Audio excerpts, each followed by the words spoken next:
આજે મોરબી જિલ્લાના પ્રવાસ દરમિયાન આ વિસ્તારના ચૂંટાયેલા સૌ પ્રતિનિધિઓ દ્વારા અનેક કેસો બાબતે જે લેટર લખ્યા હોય, એના સિવાય અરજદારોએ જે ઉચ્ચ અધિકારીઓને ઈમેલ કર્યા હોય, મારી ઓફિસમાં ઈમેલ કર્યા હોય, એવા 52થી વધારે અરજદારોને, અલગ અલગ સંસ્થાઓના આગેવાનોને અને એમના વિષયોને લઈને કરીબન 2.5 કલાક સુધી આ બધા જ અરજદારોને રૂબરૂ મોરબી જિલ્લા એસપી કચેરી ખાતે આજે સાંભળ્યા છે.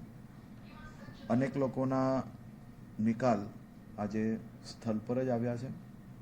અનેક વિષયો જે રેવન્યુ જોડે જોડાયેલા હતા એ મુખ્યમંત્રીશ્રીની જનસંપર્ક કાર્યાલયમાં મોકલીને ધારાસભ્યશ્રી અને સાંસદશ્રીઓને સાથે રાખીને એમને કઈ રીતે મદદ કરી શકાય તે બાબતે બી ખાસ ચિંતા કરવામાં આવી છે. સાથે સાથે મોરબી જિલ્લા પોલીસ દ્વારા જે પ્રકારે છેલ્લા 2.5 વર્ષમાં અને ખાસ કરીને છેલ્લા 125 દિવસમાં એક પછી એક અસામાજિક તત્વોની સામે જે કડક પગલાં ભરાયા છે તેના બદલ બી અનેક લોકોએ આજે આભાર માન્યો છે. અનેક અરજદારોએ જેમને કોઈની લૂંટ થઈ હોય, ચોરી થઈ હોય, ચીટિંગ થઈ હોય અને ખાસ કરીને સીટની રચનાના માધ્યમથી ખૂબ નાના નાના વેપારીઓને એમની રકમ ઝડપથી પરત મળી રહી છે તે બદલ બી એમને પોલીસનો આભાર માન્યો છે.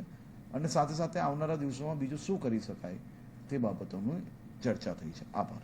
ખાસ કરીને જે વાત કરીએ તો એક જુગારની રેડ બાબતે એક અરજદાર તમારી પાસે અત્યારે આવ્યા હતા અને એને વાત કરી કે 3 વર્ષ પહેલા સેમ 22/7/2022માં જુગારની રેડ થઈ હતી, બોગસ રેડ હતી. આ બાબતે એને રજૂઆતો કરી છે, છતાંય કોઈ એક્શન નથી લેવાતા. શું કહેશો? નહીં, એટલે કોઈ બી વ્યક્તિ જે આરોપ લગાડે એ આરોપ પર તપાસ થાય. 3 વર્ષ થઈ તપાસ કરતા? નહીં, તપાસમાં 3 વર્ષ થાય એવું નથી ભાઈ. એમનું કેવું છે કે 3 વર્ષ થયા છે તપાસને, પરંતુ એમને આજે પાછા બીજા પુરાવા આપ્યા છે.